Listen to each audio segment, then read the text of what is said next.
Le second livre des rois, chapitre 7. Élisée dit: Écoutez la parole de l'Éternel. Ainsi parle l'Éternel.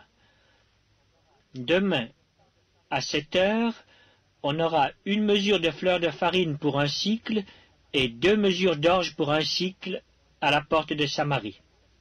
L'officier, sur la main duquel s'appuyait le roi, répondit à l'homme de Dieu: Quand l'Éternel ferait des fenêtres au ciel, pareille chose arriverait-elle?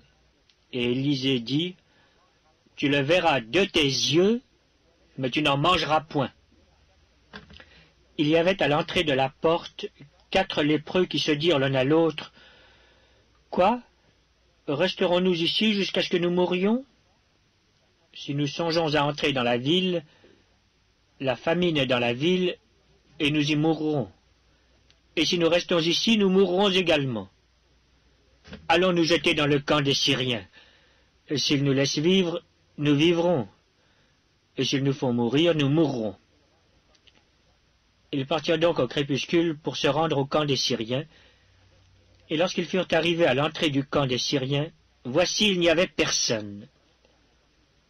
Le Seigneur avait fait entendre dans le camp des Syriens un bruit de chars et un bruit de chevaux, le bruit d'une grande armée, et ils s'étaient dit l'un à l'autre: Voici, le roi d'Israël a pris à sa solde contre nous les rois des Hétiens et les rois des Égyptiens pour venir nous attaquer. Et ils se levèrent et prirent la fuite au crépuscule, abandonnant leurs tentes, leurs chevaux et leurs ânes, le camp tel qu'il était, et ils s'enfuirent pour sauver leur vie. Les lépreux, étant arrivés à l'entrée du camp, pénétrèrent dans une tente, mangèrent et burent, et en emportèrent de l'argent, de l'or et des vêtements qu'ils allèrent cacher. Ils revinrent, pénétrèrent dans une autre tente, et en emportèrent des objets qu'ils allèrent cacher. Puis ils se dirent l'un à l'autre: Nous n'agissons pas bien. Cette journée est une journée de bonnes nouvelles. Si nous gardons le silence, et si nous attendons jusqu'à la lumière du matin, le châtiment nous atteindra. Venez maintenant, et allons informer la maison du roi. Ils partirent, et ils appelèrent les gardes de la porte de la ville, auxquels ils firent ce rapport. Nous sommes entrés dans le camp des Syriens, et voici il n'y a personne, on n'y entend aucune voix d'homme. Il n'y a que des chevaux attachés et des ânes attachés, et les tentes comme elles étaient. Les gardes de la porte crièrent, et ils transmirent ce rapport à l'intérieur de la maison du roi. Le roi se leva de nuit, et il dit à ses serviteurs: Je vais vous communiquer ce que nous font les Syriens. Comme ils savent que nous sommes affamés, ils ont quitté le camp pour se cacher dans les champs, et ils se sont dit: Quand ils sortiront de la ville, nous les saisirons vivants, et nous entrerons dans la ville. L'un des serviteurs du roi répondit: Que l'on prenne 5 des chevaux qui restent encore dans la ville.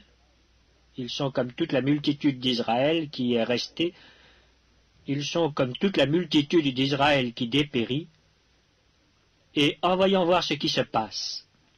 On prit 2 chars avec les chevaux, et le roi envoya des messagers sur les traces de l'armée des Syriens en disant: Allez, et voyez. Ils allèrent après eux jusqu'au Jourdain.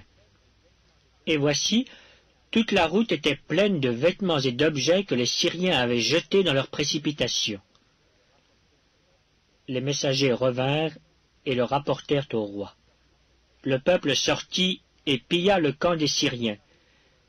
Et l'on eut 1 mesure de fleur de farine pour un sicle, et 2 mesures d'orge pour un sicle, selon la parole de l'Éternel.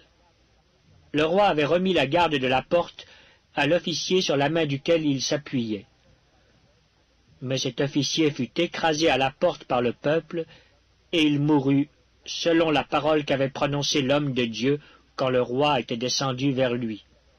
L'homme de Dieu avait dit alors au roi: On aura 2 mesures d'orge pour un sicle, et 1 mesure de fleur de farine pour un sicle, demain, à 7 heures, à la porte de Samarie. Et l'officier avait répondu à l'homme de Dieu: quand l'Éternel ferait des fenêtres au ciel, pareille chose arriverait-elle? Et Élisée avait dit, tu le verras de tes yeux, mais tu n'en mangeras point. C'est en effet ce qui lui arriva. Il fut écrasé à la porte par le peuple, et il mourut.